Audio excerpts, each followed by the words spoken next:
श्रीमद् भगवद गीता में श्री कृष्ण कहते हैं, हे अर्जुन, सुख और दुख का आना जाना सर्दी और गर्मी की ऋतु के आने जाने के समान है। यह सब इंद्रिय बोध से उत्पन्न होते हैं।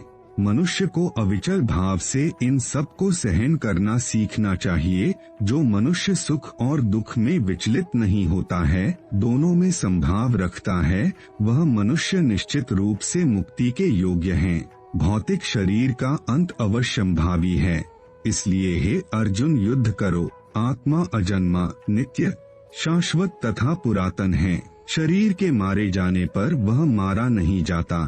जिस प्रकार मनुष्य पुराने वस्त्रों को त्याग कर नए वस्त्र धारण करता है, उसी प्रकार आत्मा पुराने शरीर को त्याग कर नवीन भौतिक शरीर धारण करता है। जो विद्वान होते हैं वे न तो जीवित के लिए शोक करते हैं, न ही मृत के लिए शौक करते हैं।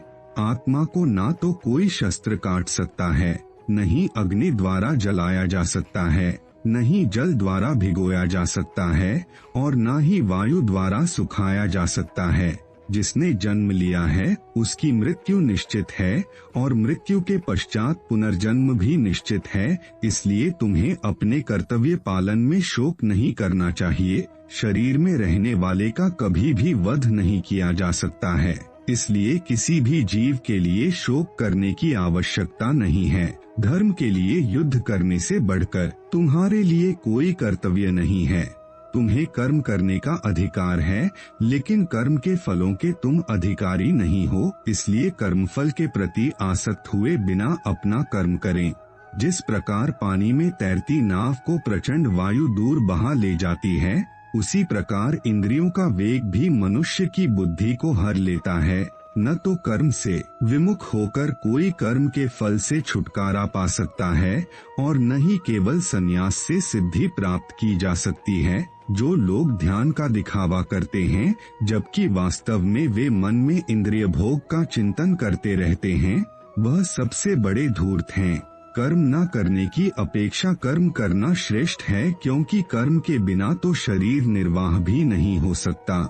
श्री कृष्ण जी कहते हैं, हे अर्जुन, जब भी और जहाँ भी धर्म का पतन होता है और अधर्म की प्रधानता होने लगती है, तब तब मैं इस धरती पर अवतार लेता हूँ, भक्तों का उद्धार करने, दुष्टों का विनाश करने और धर्म की पुनर्स्थापना के लिए मैं हर युग में अवतार लेता हूँ। जिस भी भाव से सारे लोग मेरी शरण में आते हैं, उसी के अनुरूप मैं उन्हें फल देता हूँ। जो व्यक्ति अपने कर्म फल के प्रति अनासक्त हैं और जो अपने कर्तव्य का पालन करता है, वही असली सन्यासी और योगी हैं। मनुष्य अपने मन का इस्तेमाल अपनी प्रगति में करना चाहिए, न कि अपने को नीचे गिराने में, क्योंकि मन आपका मित्र भी बन सकता है और शत्रु भी। जिसने अपने मन को जीत लिया, उसके लिए वो सर्वश्रेष्ठ मित्र बन जाएगा, लेकिन जो ऐसा नहीं कर पाया, उसके लिए मन सबसे बड़ा शत्रु बन जाएगा। हे अर्जुन, जो अधिक खाता है या बहुत कम खाता है, जो अधिक सोता है या पर्याप्त नहीं सोता है, उसके योगी बनने की कोई संभावना नहीं है।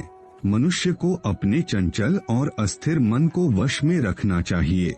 वास्तविक योगी समस्त जीवों में मुझको और मुझ में समस्त जीवों को देखता है। जो मुझे सर्वत्र देखता है और सब कुछ मुझ में देखता है, उसके लिए ना मैं कभी अदृश्य होता हूँ और ना वह मेरे लिए कभी अदृश्य होता है। हे अर्जुन, शरीर त्यागते समय मनुष्य जिस जिस भाव का स्मरण करता है, वह उस भाव को निश्चित रूप से प्राप्त होता है। यदि कोई प्रेम तथा भक्ति पूर्वक मुझे पत्र, पुष्प, फल या जल प्रदान करता है, तो मैं उसे स्वीकार करता हूँ। ज्ञान से श्रेष्ठ ध्यान है, ध्यान से भी श्रेष्ठ है कर्म फलों का परित्याग। जो सुख दुख में, भय तथा चिंता में संभाव रहता है, वह मुझे अत्यंत प्रिय है।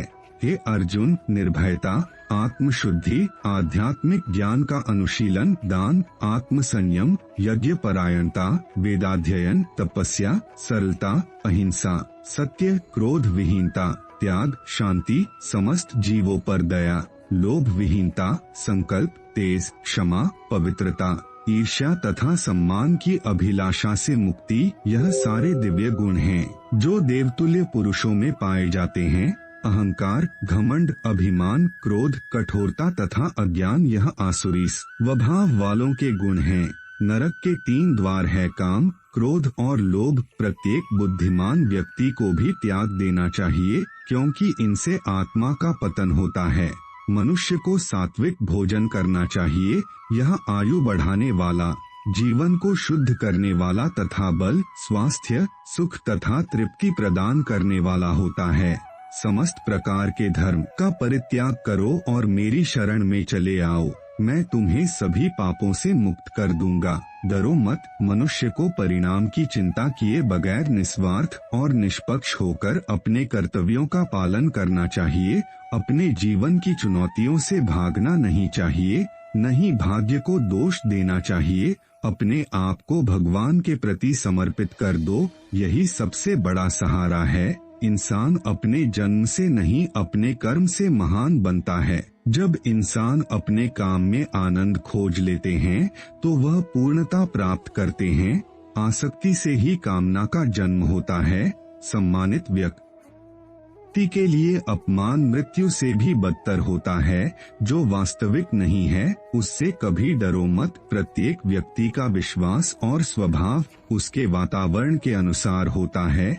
जो कर्म प्राकृतिक नहीं है वह आपको तनाव देता है। बुद्धिमान व्यक्ति ईश्वर के सिवा किसी और पर निर्भर नहीं रहता है। अर्जुन, मैं इस धरती की सुगंध हूँ, मैं अग्नि का ताप हूँ, मैं ही सभी प्राणियों का संयम हूँ। मुझे कोई भी कर्म बांध के नहीं रखता, क्योंकि मुझे कर्म के फल की कोई चिंता नहीं है। बुद्धिमान व्यक्तियों को बिना किसी स्वार्थ के समाज की भलाई करनी चाहिए। जो व्यक्ति किसी भी देवता की पूजा करते हैं वो अप्रत्यक्ष रूप से मेरी ही पूजा करते हैं। मनुष्य के दुखों का कारण उसका मोह है। जितना अधिक मोह करेगा उतना ही अधिक कष्ट भोगेगा। ईश्वर भूत, भविष्य और वर्तमान के सभी प्राणियों को जानता है, लेकिन वास्तविकता में उस परमात्मा को कोई नहीं जानता। भाग्य के भरोसे केवल वही लोग बैठे रहते हैं जिनके जीवन में कुछ करने के लिए प्रेरणा नहीं होती है। एक अनुशासित व्यक्ति ही अपना, अपने समाज का, अपने देश का विकास कर सकता है। श्रेष्ठ बनना भी एक महानता है, क्योंकि समाज में लोग श्रेष्ठ पुरुषों का ही अनुसरण करते हैं। इस दुनिया में सबसे महान रहस्य कर्मयोग है।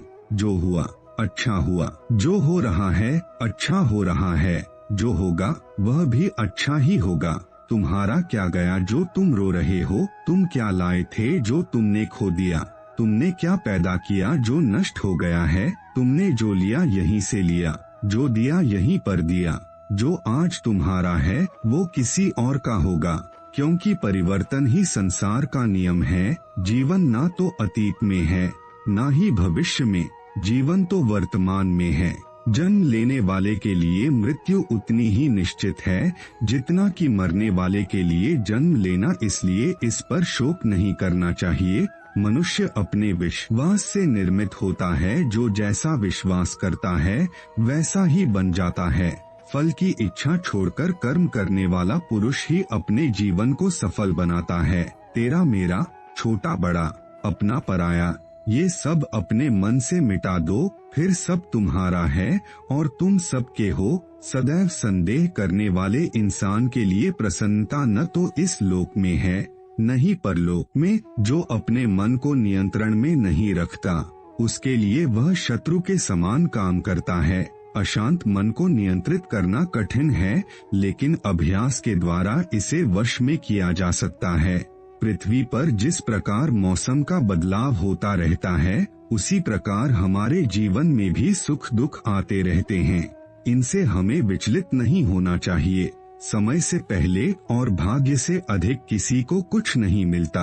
अगर वीडियो आपको पसंद आया है तो वीडियो को लाइक और चैनल को सब्सक्राइब जरूर करें।